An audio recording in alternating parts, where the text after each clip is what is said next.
Jeno, really you're going to make our life difficult. But the way I see it, challenging but beautiful.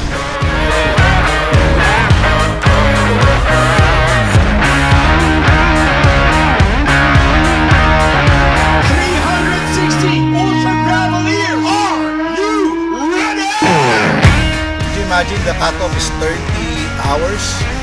So we compute, let's say 120, you do it 6 hours to 7 hours straight, konting pahinga. Then you repeat for 240, and that's gonna be real tough. All right, everybody, it's time.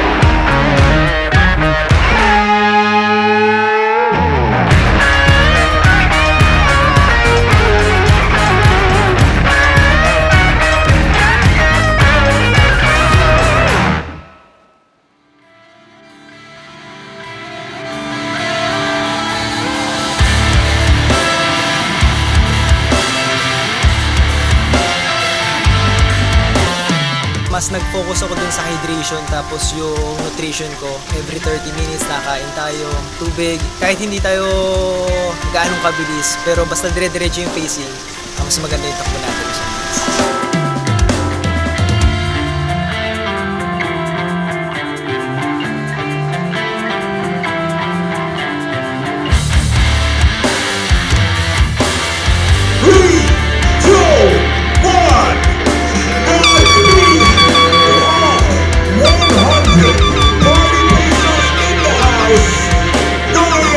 To play on top today.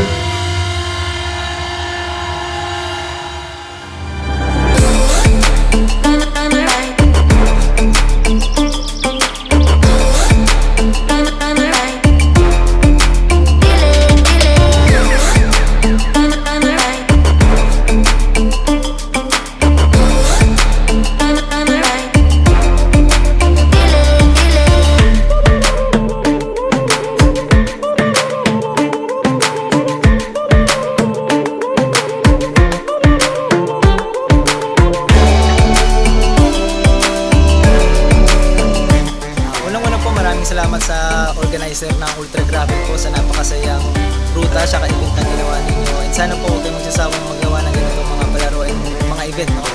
Lalong-lalo na po very welcoming dahil halos lahat ng distance kaya niyong accommodate. Pero 50, 80, 160 tapos yung pinakamahirap na 240 tsaka 360 km.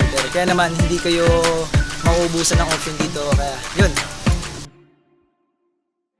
Siyempre, great sense of achievement kasi it's not an extraordinary feat.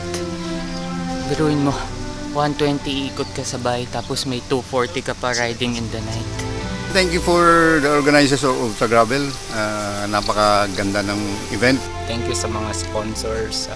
Hindi magiging successful ang event na ito kung hindi dahil sa inyo. Thank you to Sir Arnel, to the marshals, sa lahat ng nagtatatak ng aming passport for giving encouragement. Pati na rin sa community, actually yung Nueva Ecija Tarlac, you will find out mas friendly sila, lalo yung mga nasa loob. Tapos ganun din sila magpa-unlock ng tulong, ngumingiti sa'yo. Yung gustong mag-gravel, it's one of the events na pwede nyong salihan kung gusto nyong gravel gaming. More power sa bawat isa.